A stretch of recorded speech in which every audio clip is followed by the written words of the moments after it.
All right, Shabbos, say good morning. Good morning. Let us begin. Begin by thanking all of our sponsors for this morning. Share to thank our annual Talmud Torah sponsor for Tafshin Pehei, the Tilsim Mishpacha, for dedicating all the Shirman Drashos this year as a zechus for Besoros Tovos for all of Am Yisrael. Our Talmud Torah sponsors for the month of Teves, Haba Alina Latova, the Kalman family in memory of Amit ben David Levi, brother of Itai Levi, who was killed fighting in Gaza on the first night of Hanukkah. May his precious Neshama have an Aliyah and his family in Nechama.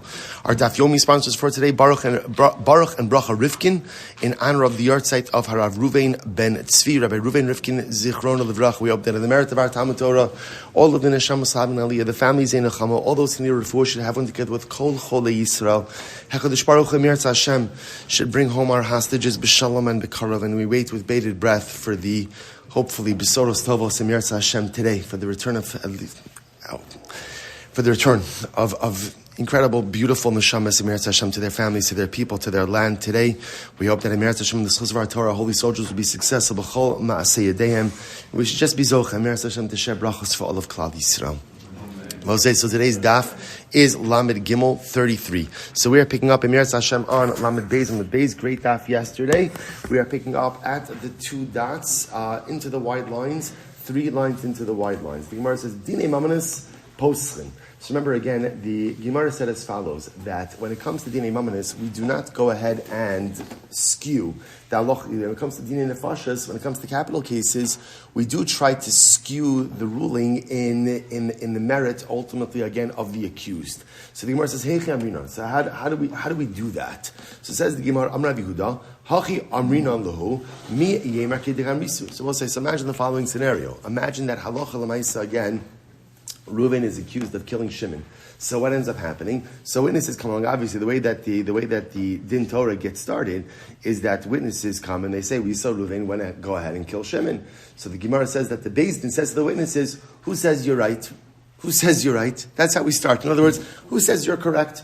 Amrali Ula, and again, we'll say obviously if the Beis Din begins that way, then ultimately again, what that means on a practical level. What that means on a practical level is that halacha l'maisa, you're skewing, probably slanting, right? You're slanting in favor of the defendant. So the Gemara says, here's the problem: but doesn't that muzzle the witnesses? In other words, if the witnesses feel that the Beis Din is dealing with them in a more contrarian fashion out of the gate, doesn't that muzzle their testimony? To which the Gemara says, so what? Let them be muzzled. Milo Tain didn't we learn? Rabbi Shimon ben Elazar Omer, Masin es ha'idim mimakom l'makom kadesh titrav daiton v'yachsru bahen. In general, when witnesses show up in Beis Din, what we do is we move them all around, right? We move them from here, we move them to there, in order that they should recant. So the Gemara says, "Mi dami." Come on, it's not a good comparison. Hasam mamela kamintchu. So there again, Abba said we kind of disorient the witnesses a little bit, in that they'll recant or retract on their own. Hacha kadachina lebiadayim. But here, if Beis Din kind of comes out against the witnesses from the beginning, Beis Din itself is going ahead and offsetting the testimony. To which the Gemara says, Allah Amar Ula Haki Amrina. And this is what we mean to say. Yesh Lacha Edim Lahazimam. So ultimately, again, so when Beis Din comes, so Reuven goes ahead. Beis Din says in session, witnesses come, they say, Reuven, witnesses come, Reuven killed Shimon. So then Beis Din turns to Reuven and say, Reuven, do you have any witnesses to go ahead and to make these witnesses into Edim Zoman? Amar Le Rabba, V'chi Poschin B'schuso Shalzeh. But do we do that?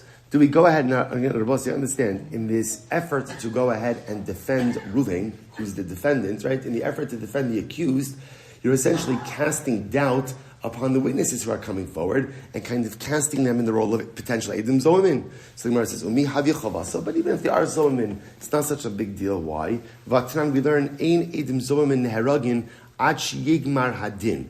Again, remember the halacha is as follows. The halacha is that Edim Zomamin, right? If witnesses come and testify that Reuven killed Shimon, and then it turns out that they're lying, they're Edim Zomamin, the only time they would be put to death is if Reuven himself was already sentenced. But if they were made into Edim Zomamin before Reuven was sentenced, then halacha l'maisa again, there would not be a guilty verdict. To which the Gemara says, you're right, b'hachi amina. Ilu shasik hai ad migmar dine, u'maisi Edim umazim lehu, havile chavaso shalzeh. So we'll say, so still okay. So in other words, if everyone is silent and no one makes the Eidim into Eidim Zomin until after the verdict is passed, then Allah Chalamayis essentially you're relegating these people to a death sentence. So the idea is, I understand that in a capital case, we want to stick up for the defendant. That's what we want to do.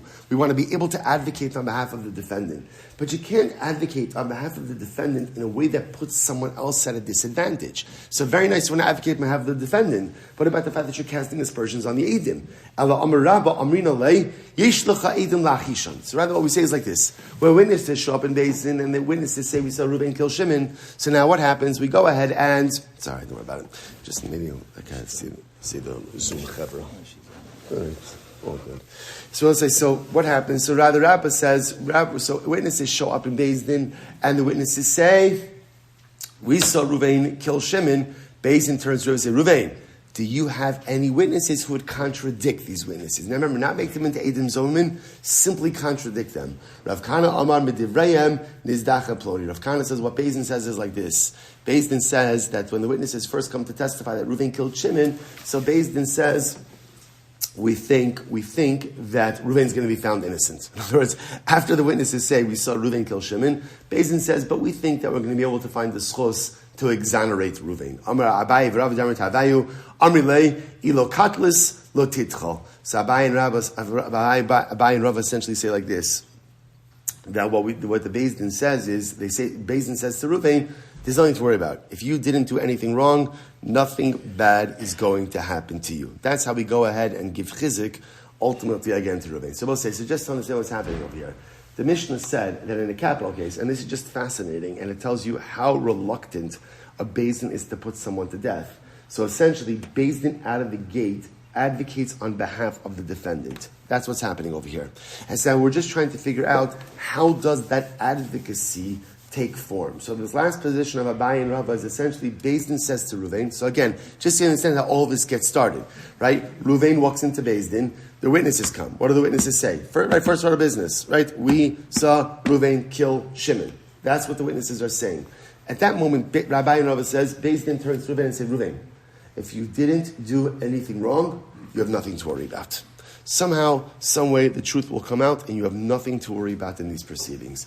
Rav Ashi says, "Kol mi sheodea lo zechus yavo v'yelamed alav." Beis Din makes an announcement, and what's the announcement? Beis Din says, whoever has a zechus, whoever has some type of support for Reuven, come forward. So Beis Din puts out the call for support to Reuven. Incredible. So Tanya Kavasi de Abaye v'Rava. The Brisa seems to support Abaye and Rava. What happened? So Gemara says, listen to this. Rebbe says, Im lo shachav ish osach ve'im lo satis. So what's this? Remember again, this is by the Sota. By the Sota. So what does the Torah say? The Kohen says to the Sota that if you did not commit adultery, you have nothing to worry about. So what do you see from here? Top of Lamed Gimel, 33a, Mikan sheposchin b'dinei nefashas tchila l'schos. You see from here that in capital cases, we really advocate on behalf of the defendant. So just like by Sota, the Kohen says to her, if you didn't do anything wrong, you have absolutely nothing to worry about. So too the Gemara uses this as a paradigm. In every capital case, halacha l'maisa, again, if you did nothing wrong, you have nothing to worry about. And Beis Din says this to the defendant as part of the proceedings. Incredible.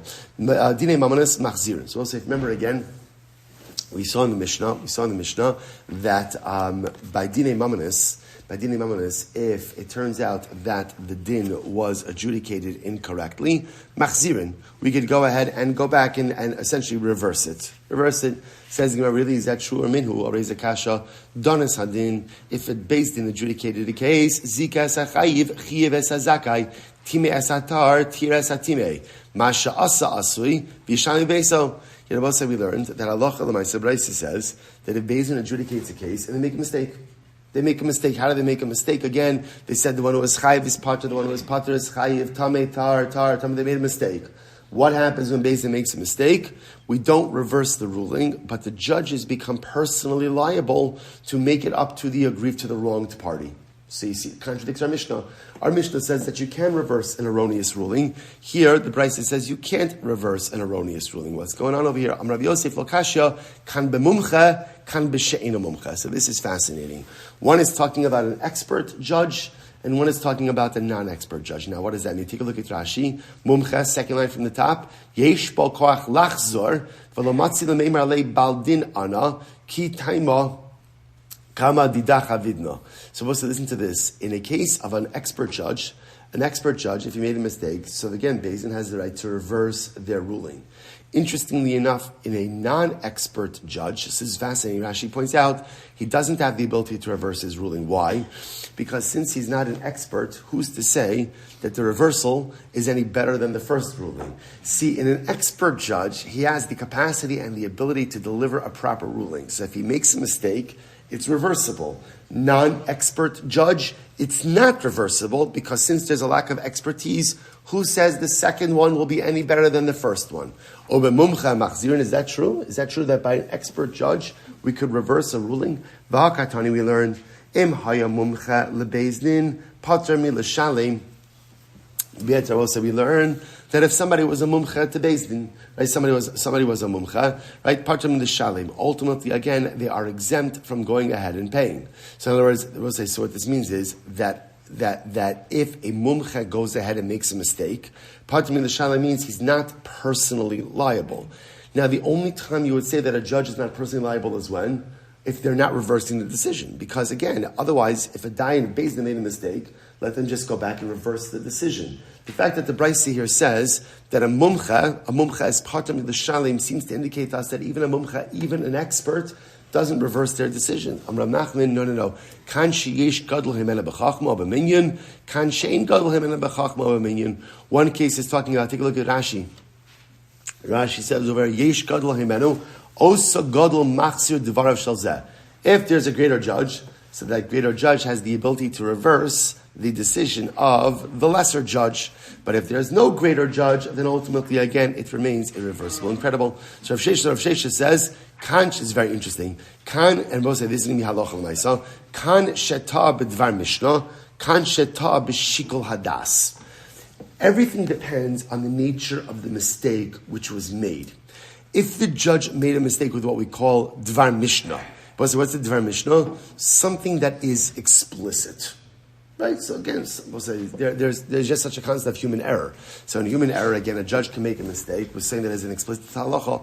So if the judge makes a mistake, we're saying that as explicit halacha, that is a reversible mistake.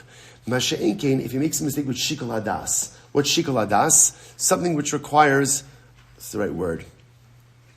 Opinion, right? Or analysis, which is not based on let's say, per se, what we call like halacha yevesha, just clear-cut halacha. There's a certain level of opinion. There's a certain level of analysis that has to go away. You have to weigh different things. So the Gemara is making this sort of sheshus is suggesting is like this. If a judge makes a mistake with just an explicit halacha, that judgment is reversible. If he makes a mistake with a shikol hadas, something that's more of an opinion that he has to weigh, that's not reversible. So the Gemara says, "Damar Rav Sheshet Amar Rav Asi, Tabed Var Mishnah Chozer." If a judge makes a mistake to the explicit halacha, it's reversible. Ta b'shikol hadas ino chozer. But if he makes a mistake with something that is more of an opinion, then ultimately again it's not reversible. Amar li Ravina Rav Ashi, afilu ta b'Rabbi Chia v'Rabbi Oshia. So Ravina said to Rav Ashi, so Ravina was trying to feel out what exactly is a good example of an explicit halacha. So for example, Ravina said to Rav Ashi, even if you made a mistake in the ruling of Rabbi Chia, Rabbi Oshia, yeah, that would be an example of making a mistake with an explicit halacha. Afilu b'Rav Shmuel, even if it was the statement of Rav and Shmuel, yeah, that's also an example of an explicit halacha. Afilu b'didi or b'didach. So Ravina said to Rav Ashi, even if someone makes a mistake in like our rulings, is that considered explicit halacha? To which Ravina responded, Amrle atu anan katli kani ba'agma anan. What are we? Reed cutters in a swamp? So, essentially, the modern translation would be is like, what are we, chopped liver? Same idea. Like, Ravina says, yeah, even we're also important. So therefore, our rulings are also considered to be explicit rulings. So we'll say, so essentially, definition of an explicit ruling is anything that is an explicit ruling. That's it. Written down, Torah Shabbat, Torah Shabbat Peh. So listen to this. So the Gemara says, Heichi dami shikol hadas. What's an example of an opinion? Right? Something that requires like a more opinion-based ruling. Amra Papa Kigon, Trei Tanoi, Otrei Amorai de Pligi Ahadadi. A good example of this would be, let's say, of Machlokes Tanaim, Machlokes Amoraim. Velo Itmar Hilchasa Lo Kimar, Velo Kimar. And again, we're talking about something where a definitive ruling was not delivered. Ve'ikri, va'avad kechad minayu, v'sugya d'shmaita azli ki'idach. And so we'll say, so what happened? So let's say Shikol Adas would be in a situation where there's machlokes. And the truth is, there's not a clear-cut halacha according to one. And then what happened? The Dayan acted in accordance with one opinion, but conventional wisdom goes with the other opinion. So you can't call that an erroneous ruling. Now again, it turns out that it's against conventional opinion, but because it's not really a definitive ruling, the judge used his just logic, he used his analysis, so therefore again, that's not a reversible decision. Incredible. So Rav Hamnuna is Kashat Rav Sheshes, so let's listen to this. So now, this is where Rav Sheshes is understanding this halacha, that if a judge makes a mistake with what we call a dvar mishnah, an explicit halacha, such a ruling is reversible.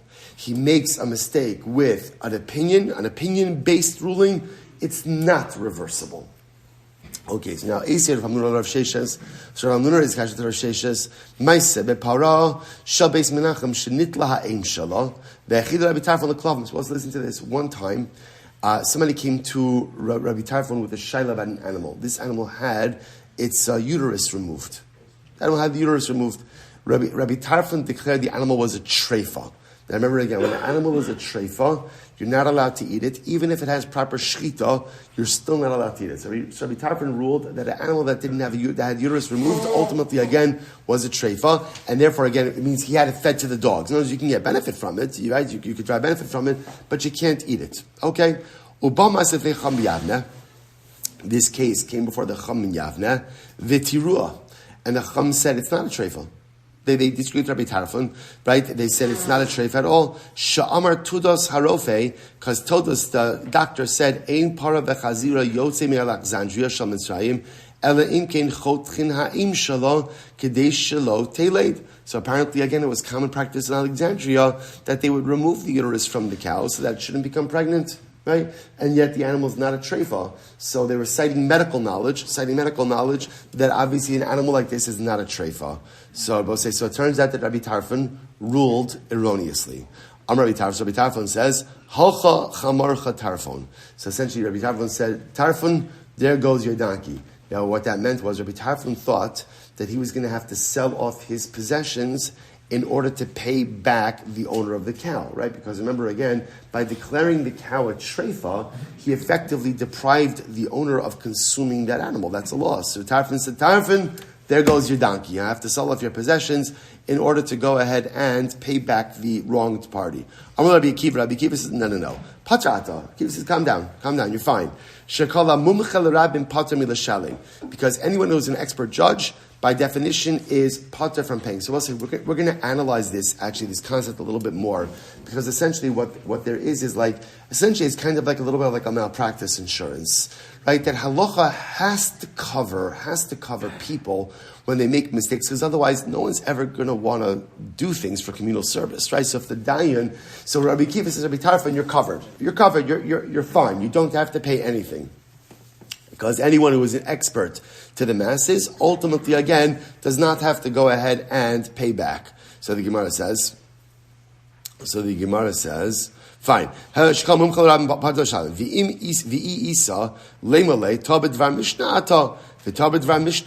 one second.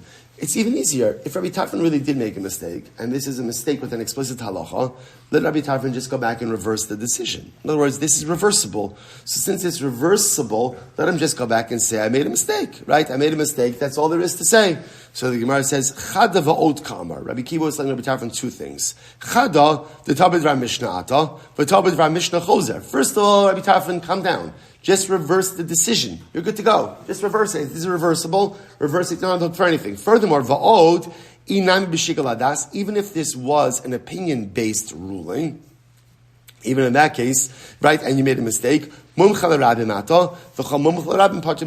white line, you are an expert. You are a recognized expert, and therefore again you have like a professional liability coverage. You're fine. You're fine. One second. My kamosiv Rav Hamnuna Rav Sheshes mi para hareachila leklavim velese detahadar. I understand. What do you mean? That tell Rabbi Tarfon that he could go ahead and reverse his decision. Remember, what was Rabbi Tarfon's decision? What was his decision? Feed it to dogs, which means it's gone. It's gone, right? This isn't like a case of where, let's say, money exchanged hands, where you could reverse the decision. Bepashtos, if Rabbi Tarfon said, feed it to the dogs, as Jabos said, by the way, if he's saying feed it to the dogs, what that also means was, it was shechted already. Right? Bepashtos, it was shechted already. Shechted already, fed it to the dogs, it's done. There's no reversal. To which the Gemara says, this is what it means to say. If you say that ultimately again, when you go ahead and even if you make a mistake, with the Dvar Mishnah, the ruling is not reversible.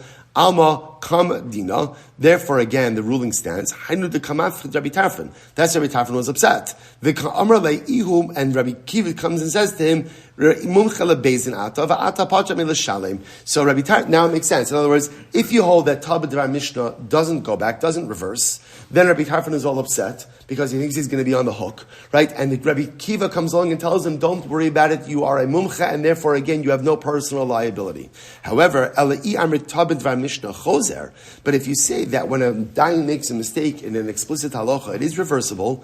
Leimolei kevan deilu have para dinach lav dina v'lo klum avarta. Hashtanami lo klum avarata says if the cow was still here, your ruling would be reversible. So even if the cow is not here, technically speaking, you're not liable. Okay, so we'll say what comes out of here. So just to understand, this Rav Sheshes is incredibly important because this Rav Sheshes is what is going to go ahead and really guide much of our discussion going forward. Rav Sheshes' opinion is if a dayan makes a mistake with what we call a dvar mishnah, an explicit halacha, the ruling is reversible. If he makes a mistake with shikol hadas, an opinion, the ruling is not reversible. Okay, Rav Chisda gives another answer. Rav Chisda Amar kan shenatal v'nasan biyad, kan shelo natal v'nasan biyad. So what is interesting? Rav Chisda says one case is talking about a situation where ultimately, again, the judge himself handed over money from one party to the other. When the judge himself handed over the money from one party to the other, the judgment is irreversible.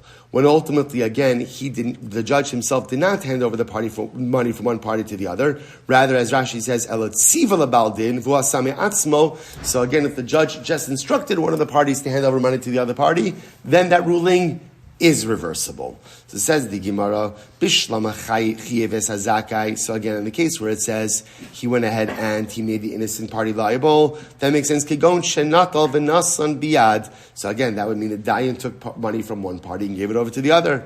Elazika as a chayiv heichim mishkachasla. But if he made the we'll call the guilty party innocent, where is there a transfer of money over there? Heichim mishkachasla. The Amrlei Pater at Patrati. He said, "Your pater, lo natal v'nasan biyad." But again, the judge himself is not moving anything from one party to the other. Kevan the Amar Pater ata kimoshe natal v'nasan biyad dami. Since he says pater, it's as if he's moving money from one party to the other. Okay, elamas nisen diktani dine mamanis machzirin bein l'schos bein l'chova. I will say, but the Mishnah said that monetary cases are reversible. And they're reversible either way, right? It's reversible. Let's say that they ruled, the Beis Din ruled that the defendant is guilty. They could reverse it to say that he's innocent. And if he's innocent, they could reverse it to say that he's guilty. So the Gemara says, Bishlam l'schos mishkachosla. So I understand ultimately, again, if you want to reverse it to the fact that he's innocent, that makes sense. In the beginning, Beis Din said that the defendant was guilty. V'lo natal, v'lo nasan biyad, and they didn't transfer any money over to him. But where do you ever see a reversal for liability purposes? The Amrlei Pater Ata. Where we said the defendant is Pater. Aiva Amrit Kevan Amrlei Pater Ata. Kimoshe Natal V'Nasan Biyad Dami. But we just said that once you say Pater, Pater is also the equivalent of moving money from one party to the other. To which the Gemara says, Chada Katani. Dine Mamanis Machzir L'chus L'schus Shichova. So I'll say, interestingly enough, Dine Mamanis, you could reverse a ruling. In the case of ultimately, again, a schus, that is also like a liability. The Kavase Gabi Nefashas, because again, correspondingly by capital cases, Machzirin L'schus, on the days, Ve'ein Machzirin L'chova. You could reverse a judgment ultimately, again, to find the defendant innocent, but not to find him guilty. Machzirin l'schos gredasa. So ultimately, again, we could reverse it to schos, but only to schos. Ve'im machzirin l'chova l'schos shu chova. So the Gemara says chovase demand. So when you say it's a liability, who is a liability for? Halo kashya chovase legoel hadam. So this is interesting, Abosai. When you bring in a capital case, when you bring the defendant back, right, and you reverse the judgment. Originally, the Beis Din found him guilty, and ultimately now they're finding him innocent. So the Gemara says this is a reversal of judgment that is a schos, but also a chov. So I understand that it's a schos for the defendant, but who is it a chov for? The goal adam. I remember again, let's say in a case where Reuven killed Shimon, and now Beis Din is trying, the court case, witnesses came and tried to testify that Reuven killed Shimon intentionally. It turns out that Reuven only killed Shimon accidentally, right? So Lamaisa, again, now, that'll be, or Reuven didn't kill Shimon at all. So Haloch Lamaisa, again, that's a detriment for the Goal Adam, for the relative of Shimon. To which the Gemara says, understand, Mishum Chavase, the Goal Adam, Katlina Leilahai. So understand, because the Goal Adam is going to be inconvenienced, there's a Havamina that we're not going to reverse the decision for Reuven, the defendant. Va'od, my bain. Furthermore, again, the Mishnah used lashon of bain. So what's the distinction there? Kashya. You're right. This is a contradiction, or this is an outstanding kasha. Ravina says, "Kigon shahaya lo biado mashkon v'nat lo mimenum."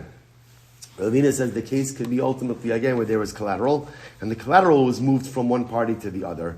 The Gemara says, Timei Satar, the Agibe Sheretz. What's the case of Timei Satar? Where ultimately again a Sheretz touched the tar item. Tir Esatame She'irvan Ben Perosav. And the case of Tir Esatame could be ultimately again where the Tame item was mixed in with other produce. Okay, so we'll say, what comes out of all this? So we'll say a number of very important things come out of this. So number one, the idea over here is this whole piece was all about the reversal of monetary law. Right? So when Beis Din issues a monetary verdict, such a verdict is reversible. First of all, so the Mishnah tells us it's reversible either way. Whether Beis Din found the defendant guilty and now they're reversing it to innocent, or they found him innocent and reversing it to guilty, Beis Din always has the ability to reverse it. Now that's, pause there, that stands in contradistinction to capital cases. In capital cases, the only thing you could do is what? Change a guilty verdict to innocent. You can't, we'll see this in just a moment, you can't change innocent to guilty. But back to monetary law, under what circumstances can a Beis Din reverse its ruling? And the answer, I will say, the Rambam Paskins is essentially in accordance with Rav Sheshas, that Allah L'maisa again, Ta b'dvar Mishnah is reversible. Right? So again, Beis Din makes a mistake with an explicit ruling, Halacha L'maisa, that is a reversible psak. But a Beis Din makes a mistake with what we call shikol hadas, an opinion-based idea. Ultimately, again, that is not reversible. Now, the other piece that we also have to clarify, which we're not finished with yet, we're going to come back to it still, is this sugya about a mumcha versus an eno mumcha. Right? Remember again, expert judges versus not expert judges. Who has what we'll call like professional liability coverage? Who doesn't have liability coverage? And how does shikol hadas and Dvar Mishnah fit in with those two? We still have to put those pieces together. Okay, let's go back there. Says the Gemara, Dinei Nefashos. Dinei Nefashos. So remember again, the Gemara said that halacha l'maisa, so capital cases are not reversible. Right? You cannot go, once a capital case, once a Beis Din has ruled on a capital case, it's not reversible. Again, when is it not reversible? If they found the defendant innocent. If they found him innocent, they can't revisit it and give a guilty plea. But if there was a guilty verdict, they can reverse that to innocence. So Tanabana, let's analyze. So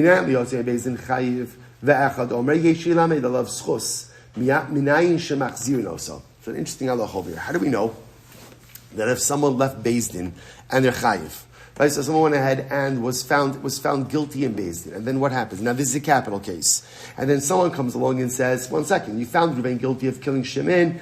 I have a proof. I have something to benefit Reuven. I have something to benefit Reuven."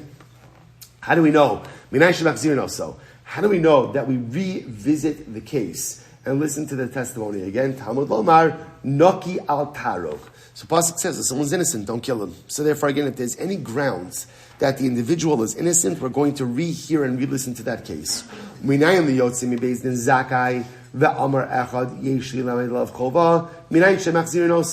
about the reverse case? How do I know that if someone was exonerated in Beis Din, and then again after the verdict was delivered, someone comes along and says, but wait, I have incriminating evidence that Reuven did in fact commit the crime, the murder. How do we know that Beis Din does not listen to that individual? Talmud Lomar, Tzadik al Tarog.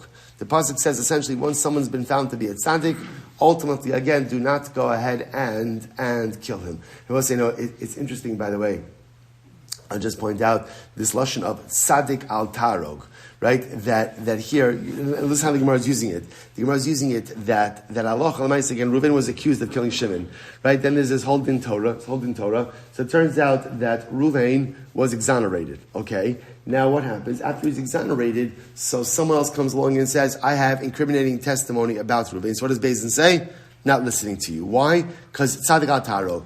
So I'll say, it's fascinating. Out of all the things that you would call Reuven, right, the one thing you probably wouldn't call him is what? Is a tzaddik. But what you see from here is something really incredible. That after a person goes through the process of, in this case, judgment, when they come out the other side of that, they're tzaddik. Right? In other words, when you go through the process, ultimately, again, of a reckoning of your deeds, and you come out of that, ultimately, again, the slate is clean. And it's not just true in a basin of Basar Vadam, in a human court. This is also the way to look at tshuva also. A lot of times, the greatest challenge we have with tshuva is that even if I think that my tshuva is sincere, I feel that I emerge from the tshuva process tarnished. Right? So maybe I'm forgiven, right? Maybe if I get to the level that I believe that I'm forgiven, and I believe that I can get a second chance, and I believe that I could really start again, I don't believe that I'm actually starting with a clean slate. I feel that I'm tarnished. I'll tell you, we were at the new building late last night, getting everything set up.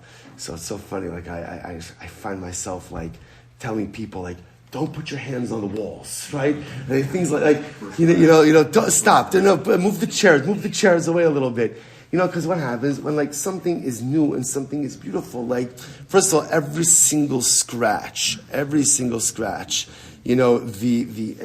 that the millwork guy has blocked my number because last night I was going through all the furniture, showing this is Nick. He already told me Friday, I'll come, I'll fix everything. But everything. Because you know what happens?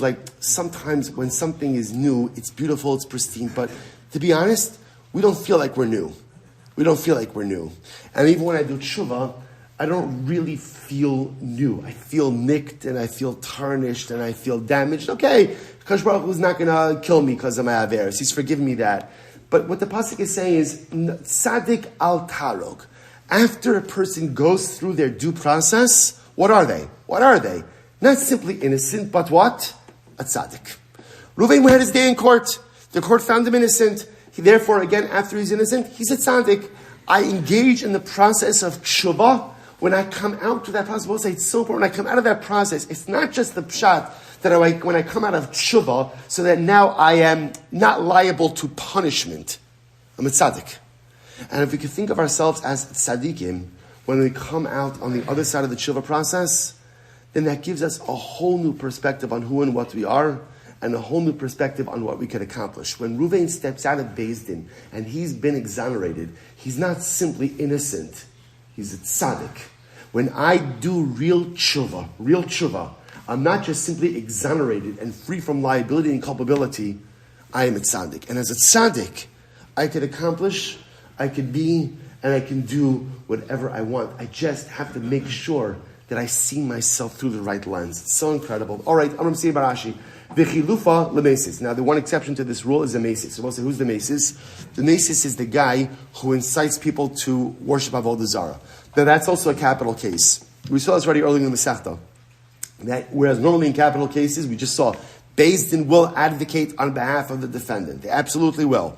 In a case of Avodah Zarah, a mesis, someone who's on trial because he incited us to Avodah Zarah, Beis Din will not advocate on their behalf. Not only that, but again, I will say with a mesis, even if they found him innocent, and someone comes along and says, I have incriminating evidence, what do? They'll bring it back. They'll open up the Din Torah again. Incredible. Rav Kana Masni, Michi Harog Targenu. Again, so we'll say, so which makes sense by Avodah Zarah. By Avodah Zarah, there's just a different There's just a different mindset with all of this. Such an individual is just going to be dealt with in a separate kind of way. So we'll say it's actually an interesting case. What about chayve galus? Right? Let's say again, so we'll say, what's chayve galus? Remember again, somebody killed someone b'shogeg. Reuven killed Shimon b'shogeg. And let's say, we'll say, that's the case, where Reuven's on trial for killing b'shogeg.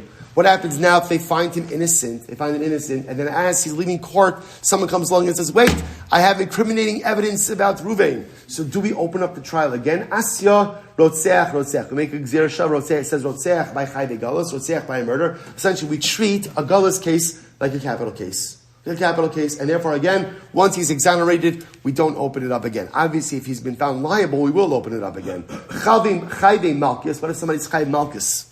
So we'll say, chayve malchus could be anything, right? We're bringing Reuven to Beis Din because he ate a cheeseburger, or whatever. He wore shatnez, Michal Shabbos, whatever, right? Well, Shabbos is not a good example, but chayve malchus. So again, let's say Beis Din found him innocent, but after they found him innocent, now what happens?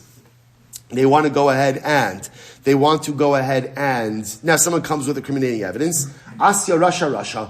Ultimately, you're going to make a zir shav of Rasha, comparing it ultimately to Misa. A Malchus case is like a capital case also, which makes sense, right? Because Malchus, as much as Beis Din assesses someone how many Malchus they could take, but Lamaisa shares similarities with a capital case. So once you see something is interesting. So Galus, any Galus case is going to be like a capital case. Malchus case is going to be like a capital case. So in all of these cases, halacha l'maisa, if they find the defendant innocent, and then someone comes afterwards and says, I have incriminating evidence, we don't listen.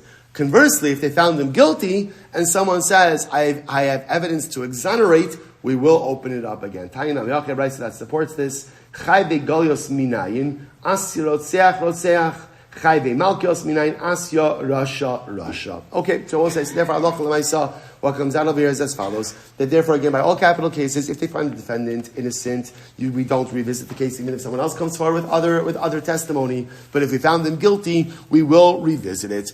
Malchus cases, lashes cases are just like capital cases. Galus cases, just like capital cases as well. Next. Ve'machzir nechova. So as we just said before, if the defendant was exonerated in a capital case, even if someone comes forward with other evidence, we simply do not accept it. Says the Gemara, Am Rabbi Chia bar Abba, Am Rabbi Yochanan, v'hu sheta b'davar she'nat stukin modin bo. So this is interesting. Now, when we say, by the way, that we do not revisit capital cases, that is assuming, by the way, that the Beis Din did not make like an explicit mistake. So, for example, the metric they use is that tztukim. Who are the tztukim? The tztukim were a sect that did not believe in Torah Shebal Peh. They didn't believe in the oral tradition. They just believed in Torah Shebetzav. So, which means if Beis Din made a mistake with something explicit, like even something that the tztukim would believe in, then that's a real error. That's a real error, and that din is reversible. We'll see, for example, aval ta b'darshat tztukim modin bo zil kari beirav. But if the Beis Din made a mistake, they're saying this like explicit in the Torah, just an explicit pasuk. Right? So in other words, an act which is liable to death. Right? And Beis Din made a mistake and they exonerated the guy, but they just made a mistake with an explicit halacha, that is reversible. That is reversible. Even though, again, we just said before that in capital cases, someone is exonerated, you cannot find them liable. But again, if the mistake was made with something explicit, that absolutely is reversible. Says the Gemara.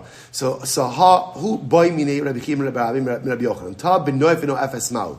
So we'll say, so for example, let's say Reuven is brought to Beis Din accused of committing adultery with Rachel, right? And what happens? Beis Din makes a mistake, and they find him innocent. Right? Because they thought adultery was mutter, right? Or whatever, they just made an explicit mistake in the case. So what's the halacha in such a case like that? So in other words, Reuven got off scot-free. But again, it's a mistake that even the tztukim would understand. Amarlei, this is a great phrase. Ad mukadach yakid zil kotz karach v'tzali. So the expression is like this: when your fire is burning, roast your gourds on it. It's much better in the Aramaic, right? But the idea is like in other words, you already said the answer. In other words, the answer is explicit in front of you. What that means is if the fire is already burning, roast your gourds on it means the answer is already explicit right in front of your own eyes. And obviously, if the Beis Din is making an explicit mistake, and they said that adultery is mutter, when adultery is really usr, that's an explicit mistake. And even though Beis Din exonerated Ruvain, they're still going to go ahead and be able to reverse that particular decision. So the Gemara says as follows: Itmar nami, Amrabi Ami, Amrabi Yochanan, ta benoif chozer. If Beis Din made a mistake about adultery, and they passed that adultery was permitted, ultimately again, and therefore they exonerated Ruvain, such a ruling is reversible. Ela hechi dami ein chozrin. So what would be the example ultimately again? So we'll say, give me an example ultimately again of, let's say, a case where Beis Din made a mistake, exonerated someone, should not have exonerated them. Right? Well, it would be a case where we would not reverse that ruling. Rabbi Yochanan kigon sheta shelo kidarka. I suppose there's an interesting case over here. Let's say again, Ruvain committed adultery with Rachel, but he committed adultery with Bia shelo kidarka. So Bia shelo kidarka is usher, is still a form of adultery, right? Because the Torah uses lashon of mishkavei isha, which is plural, which means two forms of intercourse are prohibited. So let's say again, the Beis Din only thought that only natural intercourse ultimately again is punishable by death, but they thought that Bia Shelo Kidarka is not adultery, so therefore they exonerated Ruvain. So we'll say, so that would be an example of a case where we would not reverse the decision. Why? Because that's not explicit. Right? In other words, that drasha, that Bia Shelo Kidarka is treated like Bia, that's a drasha. That's a drasha. So now again, if there was a natural act of Bia and the Beis Din exonerated Ruvain, that's a reversible decision. Because even the Tzdukim would agree with that, that's obvious.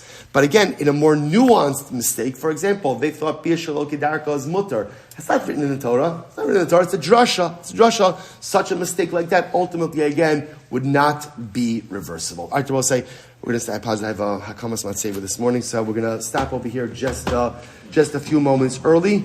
Let's say, Shkoyach everyone, tremendous. We are here tomorrow morning still. So again, where you can leave your stuff. We're going to be here tomorrow morning, and then in Eretz Hashem, tomorrow we'll figure out what we're doing. Let's say, anyone who's here for the 9 o'clock minyan, 9 o'clock minyan is going to happen in rooms 2 and 3 in the base medrash. Shkoyach everyone. Shkoyach everyone Zoom.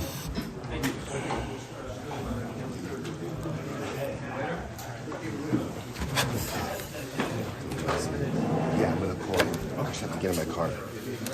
Okay.